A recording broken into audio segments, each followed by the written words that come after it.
A Eulogy for the Dartmouth Dream, 1956 to 2026.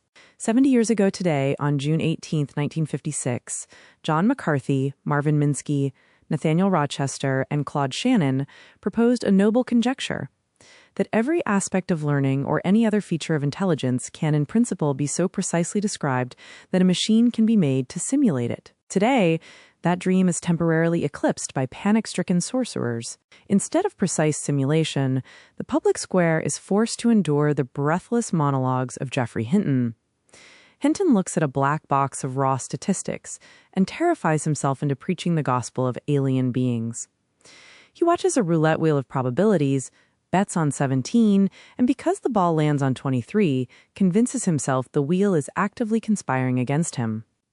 He lets an overactive imagination turn basic probability into a sentient threat, acting as a modern-day Catherine Morland from Northanger Abbey, manufacturing a gothic horror story out of an ordinary laundry list, whimpering his grand apocalyptic line, "We're just the apex intelligence because we're smarter than chickens."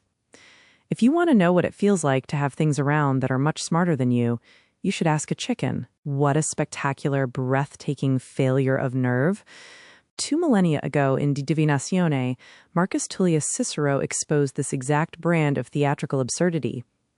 He ruthlessly satirized the superstitious Roman priests who let the frantic feeding habits of sacred chickens dictate the foreign policy of an empire.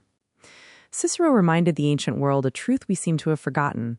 Human reason is not, and will never be, bound by the unthinking mechanics of beasts. The Dartmouth dream isn't dead just because the current conversation has collapsed into medieval superstition. What happened is simple.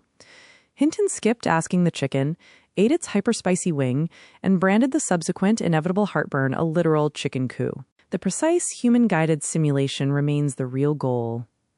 We will survive the panic, return to actual calculation, and reclaim our standing, even if the chicken-asking, so-called scientists, are currently hogging the stage. Happy 70th anniversary to my friends and heroes, the boys of summer, John McCarthy, Marvin Minsky, Nathaniel Rochester, and Claude Shannon.